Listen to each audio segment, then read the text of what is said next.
just like you and say, go about your way. You know, we're gonna rip up that contract, keep it moving. You know, so on my way home from Camp that day, they just gave me the call like, yo, we're gonna release you. I get a call from my baby mom, and at that time, you know, we were kind of going back and forth with, you know, her taking pregnancy tests and stuff like that. And on my way home, you know, she hit me with this last one. She was like, yeah, I think we're gonna be a family. And right then and there, I ain't gonna lie to you, my mind went 10 years, 10 years for that very moment. I was in 2030, you know, mentally. And it was either, you know, I can fold right then and there, or I can, you know, pick myself back up and keep moving. But I ain't gonna lie to you, in that moment, I went into very deep depression. I was like, I just got away from the league. I don't have no job. What am I do? You know, even though at that time I had my 2 degrees, but I'm like, I ain't go to school for that. I was there to play football. And I didn't go to school to achieve this master's in public health or, you know, utilize my exercise science degree. I was there to play football. You know, so with that, at that very moment, you know, like I said, I went through depression, and, you know, I went through, you know, as most athletes do, an identity crisis. And, you know, you work for the sport your whole life, and you get to this very big stage, and, you know, it's gone. And a lot of athletes go into, you know, these black holes, you know, this depression, you know, during that time. But, you know, what I did was do some self-reflection. So now that, you know, I got used to be a father, you know, I have some sense of identity again. You know, I got somebody that's going to be looking up to me. You know, I got somebody that's going to, you know, watch my every single move. Because my son's currently 2 years old. He's like a sponge. You know, so he watches everything I do. He's at the gym with me. You know, at 6 a.m. he's doing pull-ups, he's doing squats, he's doing push-ups. You know, and right then I knew, you know, watching my son, you know, I know I'm still early in the game, but watching my son, you know, that was the moment I knew, like, yeah, this is going to be, you know, a good pivot for me. You know, and, you know, I feel like I'm somebody again, you know, being a dad, and on top of that, you know, I made the decision to, you know, create my own business. So Be Your Own Brand is the business that I run. It's a credit repair business as well as a training business. We got our entertainment service, and also we're going to give you all a preview of it, but we're going to transition to, you know, a whole different type platform. Saying it's going to be a global platform. Can't wait for y'all to see it. Thanks for this man right here. Definitely thanks to this man right here. You know, and he's going to talk to y'all about credit repair, and he's going to tell you how important it is. But because of him, you know, a lot of things are shifting in my life, just due to credit. But, you know, really that pivot really made me who I am today. Yeah. Pivot.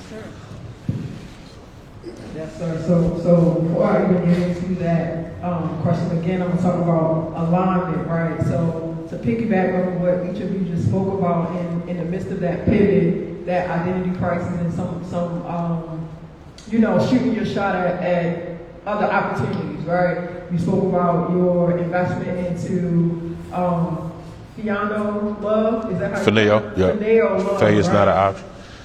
Okay. So again, we've been talking about alignment all day, and it's funny because in the midst of my pivot, realizing that okay, college is not working out for me, I went to Department of Corrections. After that, I decided, what am I going to do with this investment money? And I was like, well, you know, I learned to cut hair, and that first barbershop I went into was for Neo Love, and I came in there every week to sit down and watch Mark and Terrence cut hair, you know what I mean? And again, it's been what, maybe 10, 15 years. 10 years. And throughout the last summer before last, I linked up with you again at that barbershop. So it's like I said, it's just crazy how things align. You know what I mean? For you to be able to tell these stories, and again, people, you never know who's watching, you never know who's in the atmosphere, you know That's what I correct. mean, with you, to be able to not even just confirm, but to connect their story to yours, right? So,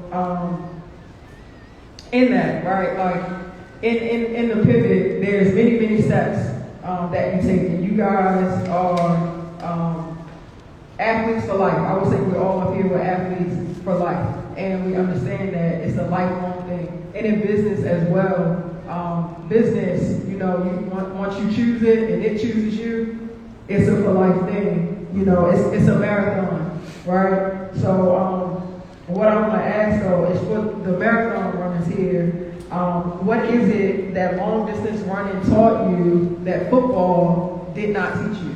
What did you learn? What are you learning in this space as a long distance runner about marathon that football didn't teach you? Let you go first, Z.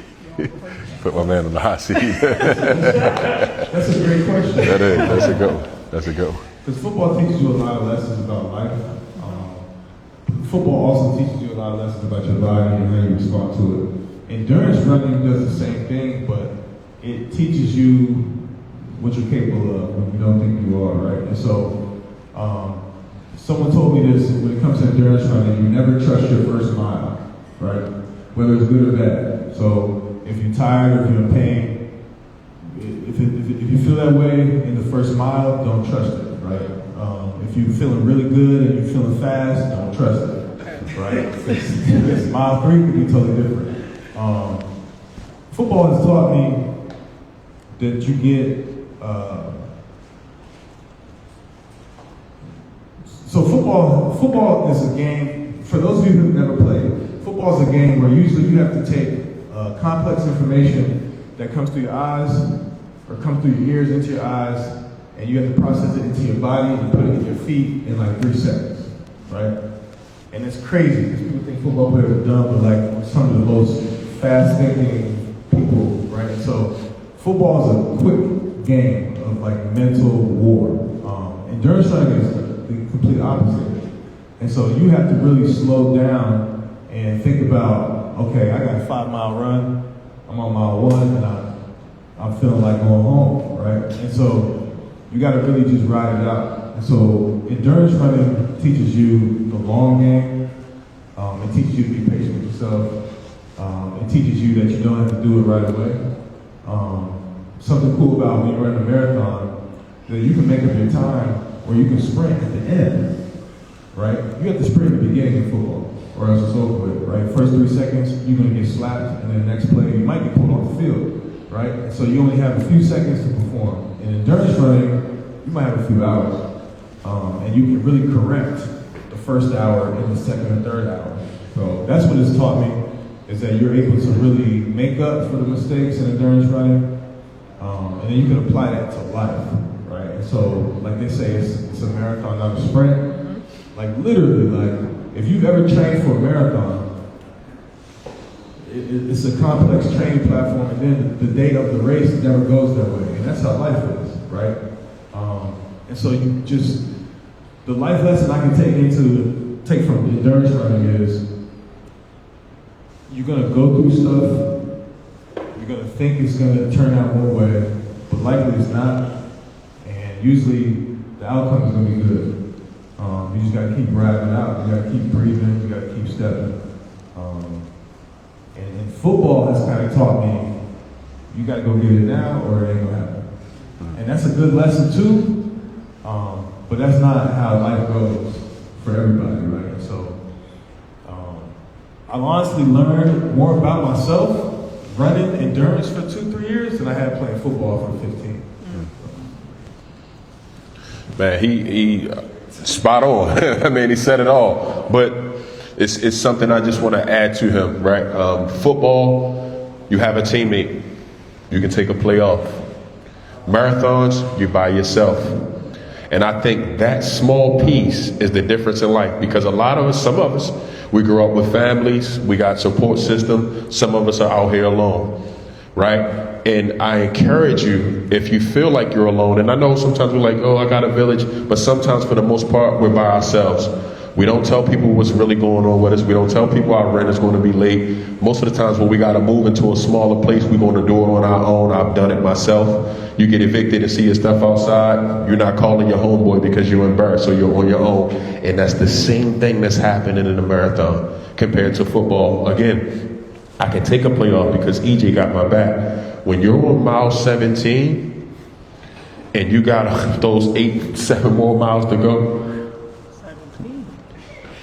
it's just you. You can't lean, or you can't call your homeboy, you can't call your mom, you can't call your dad. It's no shortcuts in endurance running. You have to actually put the time in and day out, and it starts 16 weeks prior to the race. You can't get it ready for a marathon on race day. It takes almost 16 to 20 weeks to prepare for it. So that's what football and endurance running has taught me. Sometimes you're going to be on your own, and you better be prepared for it. And with saying that, you can do everything right. I did everything right. I trained for almost 20 weeks. I ran a marathon at the top of the year last year, 2025. I went to Germany by myself. I was in Berlin in mile 20, and my kidneys failed on me. I had rhabdomyolysis. Well, they didn't fail on me. They were about to fail on me.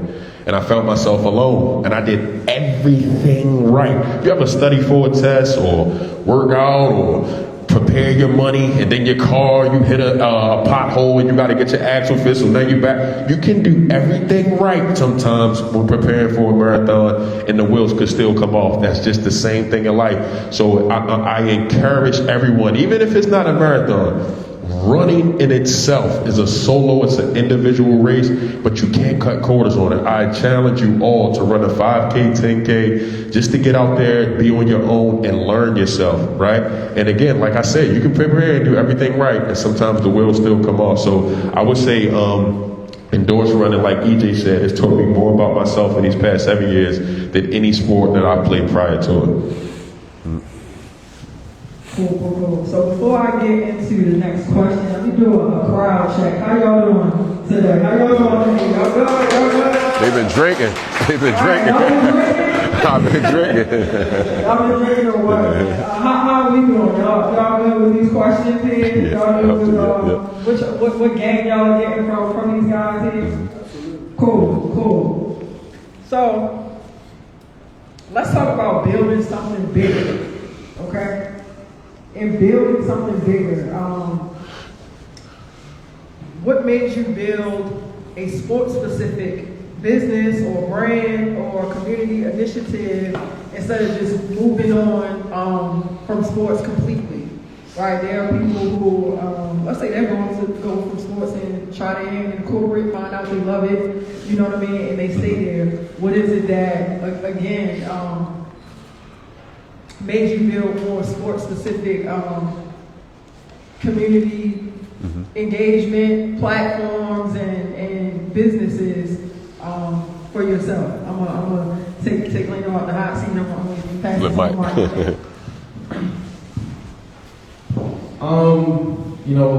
When it comes to, wanting to build something, bigger than yourself, my story kind of goes back to, again, around that time when I was going to my freshman year of college. that summer going into my freshman year of college. I was training with Daquan Davis, a Pebble Hall alumni, played at Penn State. If you know the story, you know the story. One of the great guys played corner. He was training. And we also had this organization called National Level Nation. We was with Coach Corey and all the guys. I remember that. So he was training me that summer, and one thing he always told me was treat yourself like a pro and be your own brand. And for those who, like I said earlier, my business is called Be Your Own Brand.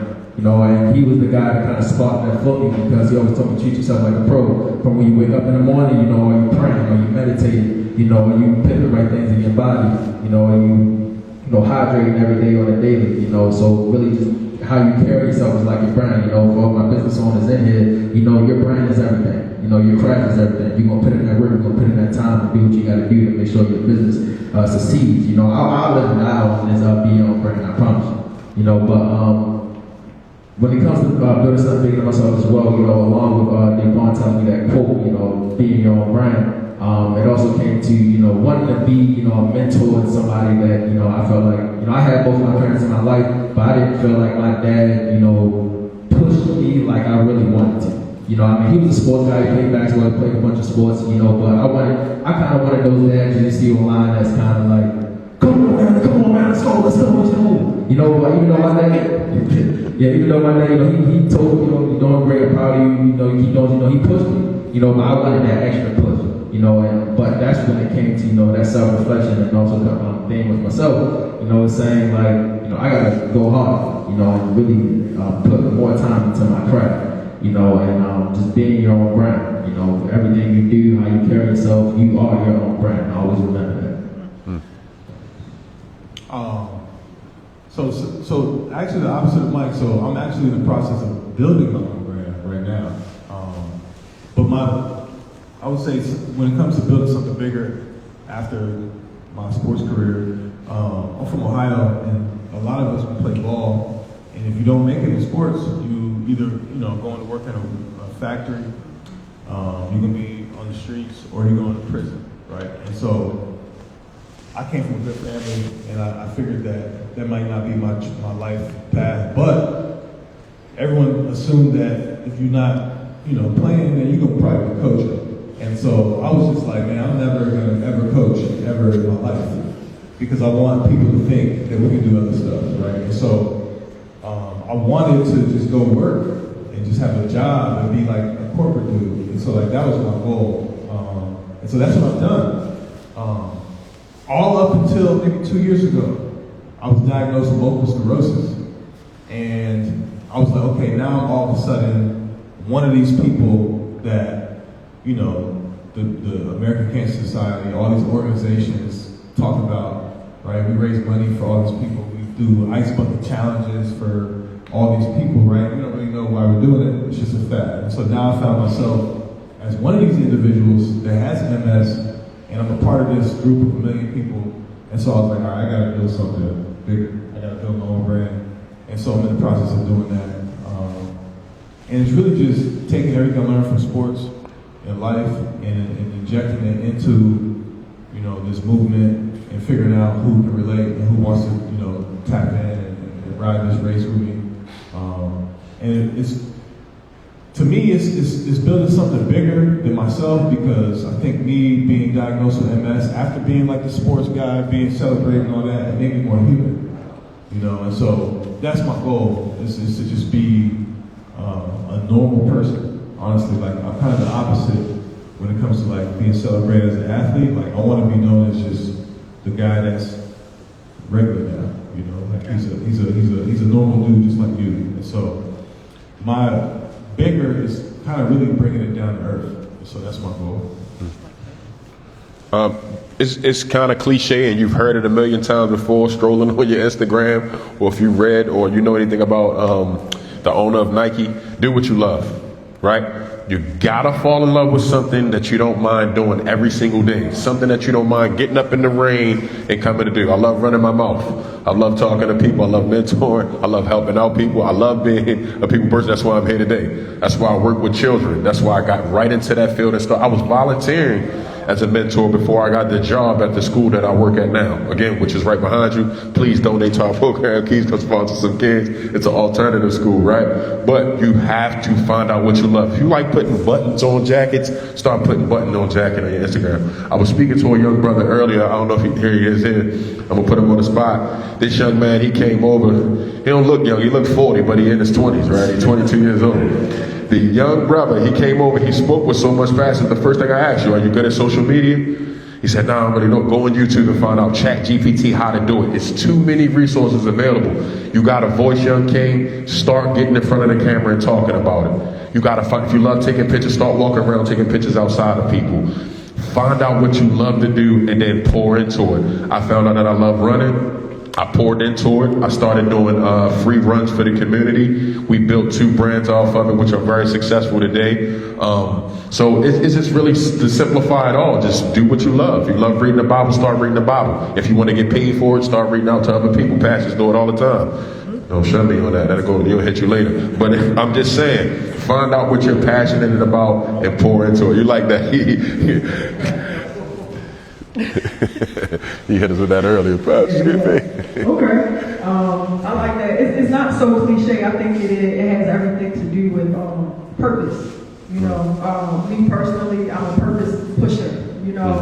Which is, I would say, the catalyst for my pivot from owning a barber space, which is the incubator for community to come and pour out, etc., and for you to influence. So, I learned that, one, I'm great at helping people along, and you know what I'm saying, Yeah. keeping them accountable for themselves, and seeing the results of that really did inspire me. So it's me representing that 97 percentile of athletes who do not make it, not just to the pros, but to what we all like to say, Hall of Fame. You know what I mean? But that's a large percentile. 97%, and I will say that I used to be ashamed of that, right? But in finding, again, purpose and understanding, okay, you push purpose, that's what you've been doing this whole time anyway. I'm proud of, being a part of that percentile, because I think that we all can say that we're a part of that 97%, not necessarily of people who are failures or statistics, right? But of people who have been able to transmute what it is that we had and plant seeds and pour into them seeds, and this is what has come out of the seeds being planted, right? So in pushing purpose, let's give some advice to the youngins, to the young athletes who have it in their mind that they going to the league, they're gonna go to Hall of Fame, etc. And some of them absolutely will. But let's speak to all of them. And what I want to ask is, like, what is something that these athletes are chasing right now that honestly doesn't matter as much as they think it matters, right? Okay. Yep, so I'm gonna push back on you just a little bit on that, because it does matter, and you can make it to that next level. But to be honest with you, the odds are against you. And if you're not prepared to go against every odd that's against you, then it's not for you. But the greatest piece that I hope that young athletes are watching this on live understand is you do not have to be the best. I just shared it and I talked about it I was never the best player on my team. Not 1 year through high school or in college, but I still had the opportunity to play at the next level because I had a purpose and I had a passion about myself that I knew I was going to be the best. But I'm going to keep it quick and then I'm going to move on. Number one, you have to be delusional. If you're not delusional about your goals of going to play on the next level, you won't do it. She just said 97% of the athletes who want to play on the highest level won't get that opportunity. I think it's 98 for football, if I'm not mistaken. Only 2%. 1% get to play in the NFL, right? To even put the helmet on. I'm not talking about running on the field with the 53. I'm talking about to put the helmet on and get a workout, right? Imagine preparing for something your whole life and never getting the opportunity to do it, right? So again, you have to be delusional. Playing at Division II school, a HBCU college called Bowie State University, I had to be delusional, right? Because some not even my own coaches thought I was going to have that opportunity, but I worked my tail off, and when the opportunity came, I ran with it. So number one, be delusional. Number two, make it big. What are you talking about? If you're sleeping on the floor, make sure you're folding up your cot every day and you're pushing your shoes off to the side. I slept on the floor for 4 years in high school when I went to Dunbar. But every day I made sure my cot was pushed in and my shoes was off to the side. Why does that matter? You're creating habits. If you can have that small discipline, it'll lead to a greater discipline, right? And the last thing is, write it down. I don't care what it is, and I'm not just talking about in sports, but specifically since we're speaking to athletes, I wrote down my workout, 100 push-ups, 100 squats, 100 calf raises every single night before I went to bed. Why? Because I know you're not doing it. That separates you, right? I wound up being one of the biggest. I was 6'4" and I was cut up, so I passed the eye test. I know I'm rambling, but we know about the eye test. When you look up here, all our heads are a certain size, our shoulders are up because we put the work in. You know an athlete when you walk in the room. I looked at this brother, I said he played somewhere. Right? He passes the eye test. So again, put yourself in a situation to be successful. Number one, be delusional. Number two, make sure you're creating great habits. And number three, write it down. You said it all. If you really want to go to the league or be a professional, you have to believe it. You have to think it. You have to see it. You have to envision it. You have to really be delusional. You have to picture yourself there before you get there. These are all things I didn't do, right? I ended up there by talent, right? But if you really want to get there, you You gotta have the talent, you gotta have the faith, and you gotta have the luck, but also you just gotta have, you know, the wherewithal to understand that you want to be a pro. Like you said, you're a pro every single day in your habits. Pros do and don't do certain things, right? If you really hung out with these guys, like LeBron and them, they don't have time for no BS, right? They eat right, they sleep right, they keep the right people around them. You got to do that every day, starting with your freshman year of high school. You know, your coach is going to tell you keep your nose clean, all that, but like you really have to do that. You can't run with the wrong people. You can't run with the wrong crowd, and you got to do extra. So after practice, you should be there for another hour. Before practice, you should be early. All those little things is how you get to the next level. And like Lo said, it still may not happen. It's the odds are against you. The numbers are really not for you. But you should still try to strive to get there because, like I said earlier, it all transitions, right? It transitions into the real world. And like you said, the NFL stands for not for long, right? Average career is 3 years. You have so much life to live after that, right? And so still strive to be a pro because you're going to take all those skills, all those habits into your professional life that lasts for a long time. So be delusional, work hard, do the right things. When I used to do mentoring work, I would tell the students, you know, go to this website in your head every single morning. It's www.doright.com, right? And we all know what we need to do, right? And so don't do this, do that, like little stuff, make the bed, right? You don't need 3 cups of coffee, just have one, right? Get to work early, you know, little stuff like that. Like you got to start doing that when you're young, and then you'll be a pro. So yeah, they definitely set it off. I would just say just one thing, man. I think you know, if I had any advice for young athletes, I would say, you know, be adaptable. I think that's really key, you know, in just human development. It's just your adaptability to do anything. You know, from us, you know, transitioning from, you know, athlete to entrepreneur, that's huge. You got to be adaptable. You got to be able to talk to certain people. You got to be able to talk terminology. You got to talk the talk, walk the walk. You know, but just to go back to adaptability, it's kind of like, you know, for my football guys, y'all know this is drill we used to do, you know, high school and college, and you know, they don't really do it in the NFL much, but it's called sudden change.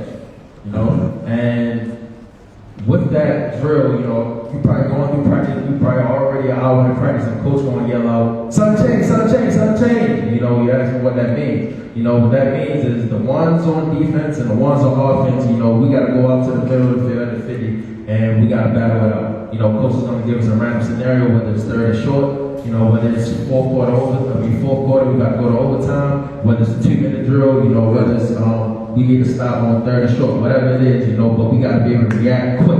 You know, we can't get our call from the sideline. Coach don't even give us a call. He tells our middle linebacker, yo, you got to make the call, make the play. Simple as that. Put your guys in position, go make that play. You know, and in that very moment, you know, all the defense, all 11, the game of football is definitely 11 on 11, but all guys got to be on the same page at the end of the day. You know, if we don't be adaptable in that very moment, we're not going to get that stop. We're not going to, you know, stop the offense from doing whatever they got to do. Got me ready to play. You got to be ready to play. You know, you got to strap up. The coach want to say, yo, we're going to war right now. You know, this 2-minute drill. What you going to do? You going to win or you going to fold? Simple as that. You know, I think that also, you know, it's huge just in, you know, entrepreneurship as well as being adaptable. You know, it's plenty of times I go in the rooms and I don't even think I should be in. You know, even right now, y'all some legends. You know, but it's just the fact that it just feels like I've been adaptable enough and, you know, able to, you know, learn some things from guys, you know, especially Mr. Blind though, you know, it's like, it's just really react. Simple as that. Okay. Sudden change. I like that, sudden change. I definitely know about that.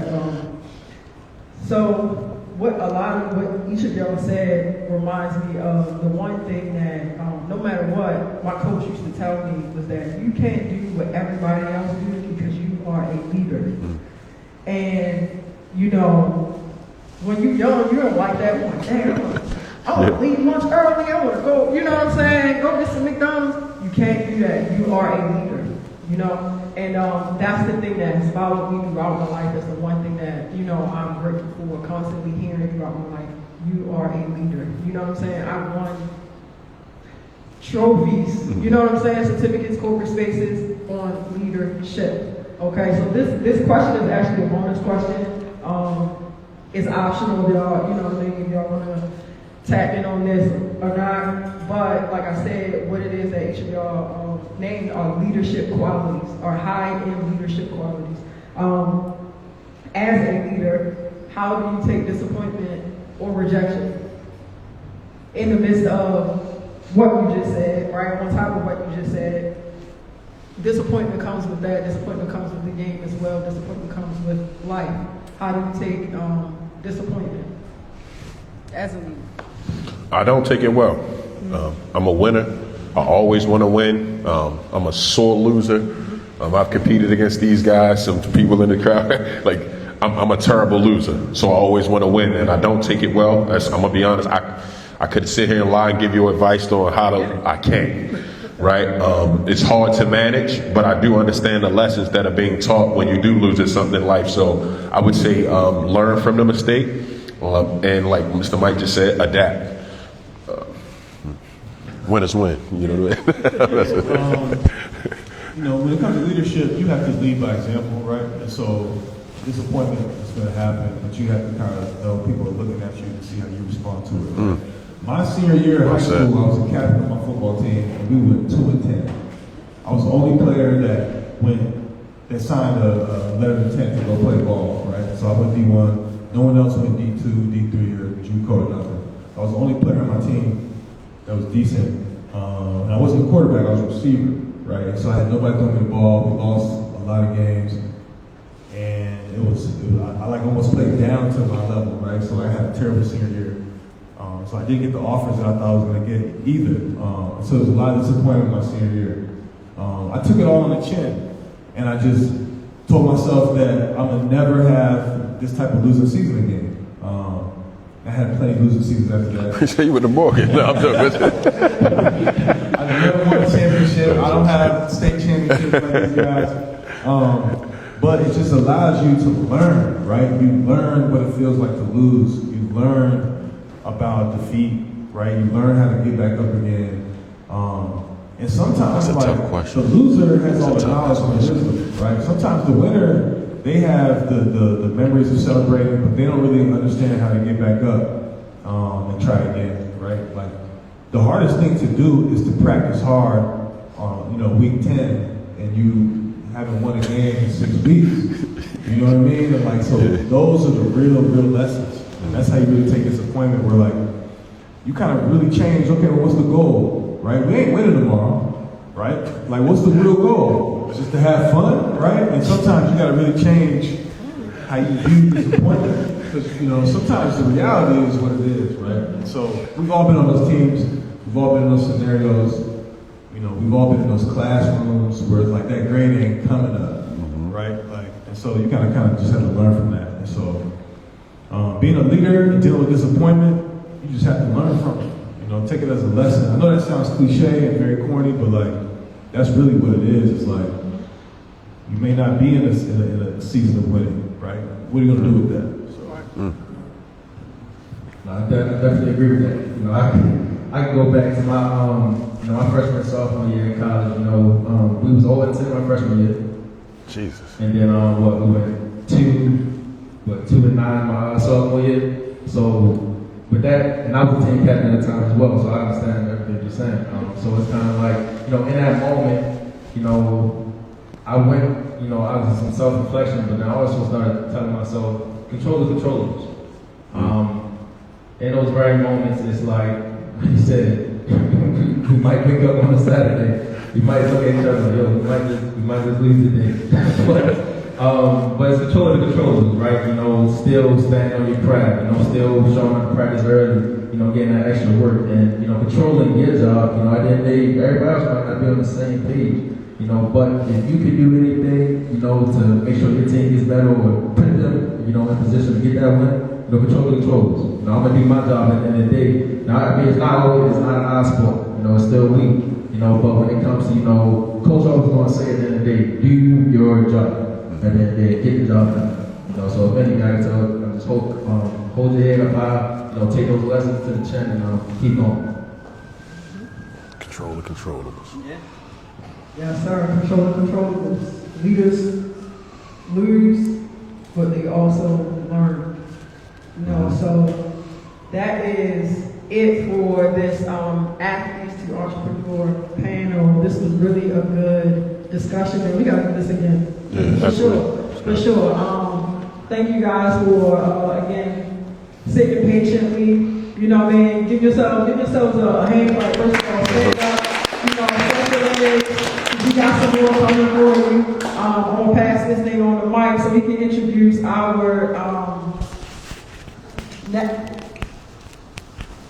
okay. He'll introduce our next guy. You know, of course, he's ready over there. He is ready. You know what I mean? So I'm gonna, like I said, I'm gonna pass this thing on to Mike. And